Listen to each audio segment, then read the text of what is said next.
पहा, जर समान व्याजदराने 2 वर्षांचे समान व्याज व चक्रवाढ व्याज अनुक्रमे 44 व 45 रुपये आहे, तर मुद्दल किती?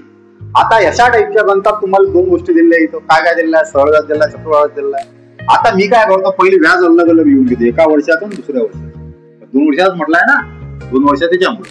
आता असं जर लिहिलं तर सरळ व्याज काय आहे? दरवर्षी सारखं सरळ व्याज. पहिल्या वर्षी सरळ व्याज किती असं? ते 4 असं, ते म्हणजे 22. दुसऱ्या वर्षी 22 झाल्या 44. चक्रव्याज काय असते? व्याजावर व्याज असते, म्हणजे याच्यावर काहीतरी व्याज असं.